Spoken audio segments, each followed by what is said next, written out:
Hey folks, Pat here from DNS. This Madison area fishing report is current as of June 30th. Well, here we are, 4th of July weekend already as the summer just continues to scream past us. Looks like some beautiful weather ahead. Should be a lot of folks out on the water this weekend, enjoying the nice weather, and for a lot of folks going to have a 4-day weekend. So, yeah, I guess we'll have a lot to talk about here. I did just want to point everybody towards this website, roughfish.com. I talked about these guys last year. It's a cool website. They kind of their whole deal is respecting our native fishes, or it's a website for folks who like to fish for all species of fish. So everything from rough fish to game fish and everything in between. It's a cool website. They got some cool resources for looking up fish. If you want to start a life list, some forums, if you got questions. But it's a cool resource. But one really cool thing they do is they have a contest every June for their it's a contest where you can go out for the entire month of June. You go out and you try to catch as many species as you can in 1 month. So looks like Matthew Williams here has got 69 fish. Looks like he's going to take it because the contest ends today. But just behind him here is friend of the shop here, Max. He goes by Fish Nerd on here. He caught 52 species this round, and last year he actually won this contest. But 52 species, definitely a respectable showing. I'm not even sure I've caught 52 species of fish in my life. So yeah, he comes in and shows me pictures all these very interesting species he catches, from very small fish to big fish. It's a cool deal. So anyway, cool website, cool contest, and yeah, check it out if you're interested. Otherwise, as far as the report goes, it was really nice of the heat to let up this last week. We had some beautiful summer temps. Unfortunately, the smoke from the Canadian wildfires really put a damper on a lot of people's plans, keeping a lot of folks inside. Wednesday, the smoke was so bad here on the north side, you could just barely make out Governor's Island from the Warner Park boat launch. So, that gives you an idea how bad the air quality was. Last weekend, the state got a bunch of rain, but Madison once again got missed. We really only got about a quarter of an inch here on the north side of Madison, so things remain very dry around town. This weekend looks great with temps in the mid 80s, with some warmer temps ahead midweek next week. But unfortunately, I didn't see much for rain chances still in the forecast. So let's hope for some rain here, because we definitely could use it. The buoy out on Lake Mendota read 73.4 degrees this morning, which is almost exactly where we were at this time last week. With a lot of folks staying off the water because of the smoke, I haven't heard much in the way of water temps other places down the chain. But generally, you take the temp that Mendota is and then drop it by about 2 degrees for each lake you go down. But yeah, so this warmer weather should have some of the lake temps coming up, I would imagine. Generally around town, floating vegetation is still a problem in spots, and the wind we got last week cleared out a bunch of the weeds, but churned things up in some areas. So I'm getting varied reports on water quality, but it's generally good throughout the chain. Blue-green algae isn't a problem anywhere, according to the Dane County Public Health website. Looks like all the beaches around town are open, so that's a good sign. Good to see that. I guess as far as fishing goes, Mendota gills are finishing up spawning, and those fish are going to start moving out deeper, like all the other fish on the rest of the chain. Generally, a small jig with a little piece of redworm, spikes, or waxies have been working well, but the gills are also liking the thunderbugs we've got in here at the shop. Perch also love thunderbugs, and I'm just starting to hear about a couple of reports of some perch congregating on weed edges. Largemouth bass remain shallow, and smallmouth bass and walleye are showing up in good numbers on mid-lake humps as we move into summer. Leeches have been the hot bait for a lot of those fish, but traditional lures are also working well. Catfish action here on the north side has been tapering off as those fish disperse back into Lake Mendota, and all the area rivers and streams are still running low and clear from this dry weather we've had up here on the north side up to Cherokee Park. It's still a weedy mess up there, but if you can launch here at the school road launch and get out into the channel there, you can get some good action for pike and largemouth bass on the weed edges. Like I mentioned, the catfishing up here at the 113 bridge has slowed from their spawn just a month ago or so, but they are definitely still getting cats up there. Most of those fish have left that area and have dispersed back out into Lake Mendota. I've had a couple reports this week of some folks picking up nice cats just here and there all around the lake. As far as bluegills go, like I mentioned, the bluegills on Mendota are still on beds. I had a reliable report yesterday of bluegills being spotted on beds. So that should be wrapping up here this next week. But and those fish will start to move out a little deeper and look for them in 10 to 15 feet of water on weed lines, kind of near the bottom. Um, I have been getting some reports of perch being caught, weed lines. If you can find a good hard weed edge, chances are you'll find some perch congregating there. Been hearing some good reports of some nice fish being caught and good numbers, so that's good to hear that bite's coming up. Um, Largemouth bass action around the chain or around Mendota remains good up shallow, and I have been hearing about a good early morning smallmouth topwater bite up shallow. But generally, a lot of those smallmouth are moving out to mid-lake humps and congregating near breaks, and they're in there with the walleyes.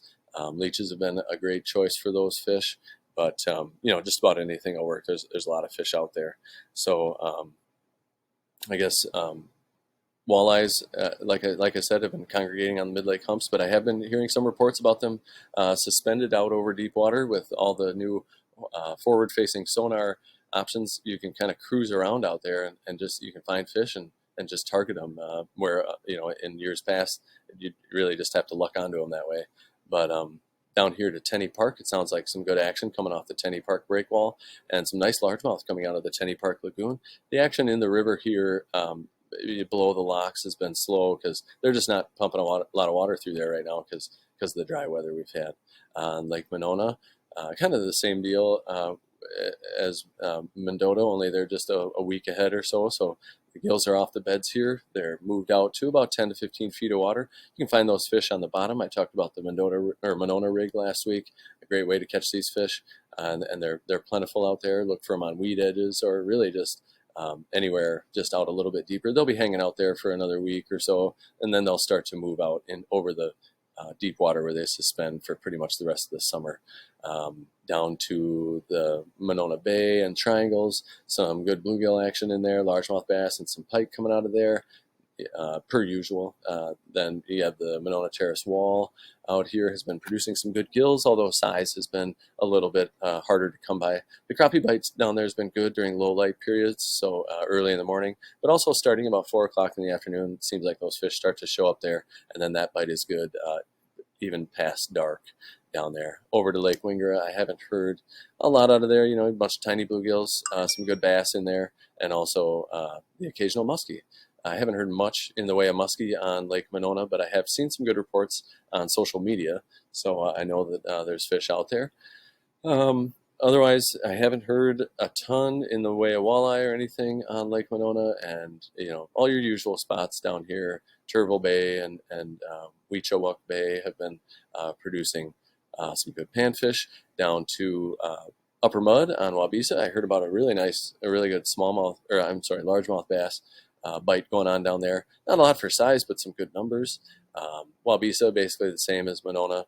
All those fish are done spawning, moved out a little bit deeper, so look for them on weed edges all around the lake.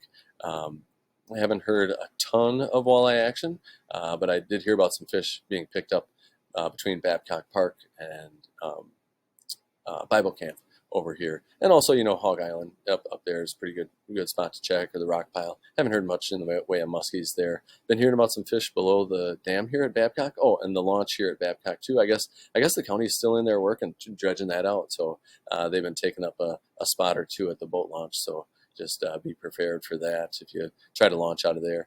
Down on Kegonsa, I haven't heard a ton this last week. I just haven't heard a ton from many people because not a lot of people have been out with the smoke. But good water quality down there, some good gills on weed edges, and also some nice walleyes coming out of there on weed edges. Walleyes I've been hearing a lot coming out of the kind of the state park, Williams Point area over here. But Kegonsa's been fishing pretty well actually for a change. Koshkonong, I haven't heard a ton of reports out of Kosh, but crawlers and flicker shads being trolled, where the Rock River dumps in up here is usually a good area. Otherwise, on the Rock River itself, down to Indian Ford, the dam down there, I've been hearing about some flatheads showing up there. And, these dams all have a nice mixed bag of fish. Same deal up to Jefferson up here with the catfish starting to show up. But, you never really know what you're going to get at a dam. Up to Beaver Dam Lake, great eater catfish bite going on up there. If you want to stock up on some eater catfish, that's the place to go. And I know the walleye folks up there would appreciate thinning out some of that population. Over here to Crystal Lake, there's still a good yellow bass bite going on out there, and I've been hearing about some crappies around dark. The Wisconsin River is flowing a little bit higher than it was last week. It was very, very low last week. Right now, it's about at the low end of the what you'd call like the seasonal average for right now. So some pretty low water that you'd usually see in like September is here we are in June. But one nice thing about that water is, up and down the river, you got all the sandbars and corners in here with deeper holes. That's going to congregate a lot of those fish in some of these deeper holes. So, the smallmouth bite out here has been great. Topwater frogs are a great option and a lot of fun to fish for smallies. And like I said, those fish tend to congregate in these deeper holes. I've been hearing about a nice mixed bag of fish. Prairie du Sac Dam, all the dams, Castle Rock, Petenwell, all have a nice mixed bag of fish. Lake Wisconsin walleye action. I haven't heard anything this last week, but the whole month of June, the bite up there has been great. Crawler harnesses and jigging, slip bobbers, everything's basically been working for walleyes up there. Some good panfish coming out of the shallow areas like Whalen's Grade and the Fingers. Some crappies out there in 10 to 15 feet of water. I heard about some one report of some nice perch some folks got into. So nice mixed bag like the river is known for producing. I haven't heard much out of Portage, Wisconsin Dells Dam. Nice mixed bag of fish up there. A good smallmouth bite. I had one friend who was up there fishing the dam and got into some nice smallies. Otherwise, up the river to Castle Rock and Petenwell flowages. Like I said, at both dams, great mixed bag there. Some catfish starting to show up. But I heard Castle Rock Lake's actually running a little green right now with an algae bloom. But they're still getting fish on both lakes. Sounds like walleye and white bass bite's been good. Fish are hanging out near breaks in maybe a little deeper water, 20 feet or so, a little deeper maybe. But I have also heard some reports of some walleyes coming out of some really shallow water for this time of year, 5 feet or less. So I guess, just move around if you go up there and be open to checking out new areas. Over to La Crosse and the Mississippi River, it sounds like the river levels are back down. Maybe even a little bit low now, but they're getting walleye and white bass at wing dams. Current seams are good. Good panfish coming out of wood on shore. Bluegills near rocks. A lot of good fishing to be had on the Mississippi, and it's nice to see those levels kind of back down. Over to Milwaukee here. Not a lot going on the big lake unless you're out on a charter, but the Milwaukee River, same deal over there. The water's very low right now. But that concentrates fish in some of the deeper holes and corners. So focus on that if you're fishing some of these trips over here. But in particular, the Milwaukee River's got a pretty great smallmouth fishery that's really, I've seen personally improve over the last 15 years or so. So that's good to see. They haven't heard a ton out of Green Bay. They're getting some perch up on Lake Winnebago if you want to take a drive. Otherwise, not a lot going on else around town as far as trout fishing goes. Of course, it's going to be warm again this week, so make sure you're checking those stream temps. If the water gets above 60 or to 67 degrees or above, you're going to want to maybe go find something else to do.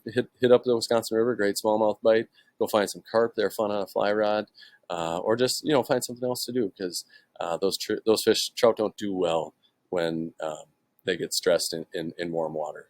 But otherwise, the mayfly bite or hatches have kind of been tapering off. A few blue-winged olives coming off here and there. The cream-colored and sulfur mayflies that have been coming off in the evenings have also been tapering off, but you can still definitely occasionally find hatches, so you want to be ready if that happens. Otherwise, we're deep into terrestrial season now, so you're going to be looking at ants, beetles, crickets, small hoppers this time of year are going to be your most effective flies. And like I said, watch the stream temps. Also be careful of poison parsnip and nettles while they're kind of in full bloom right now.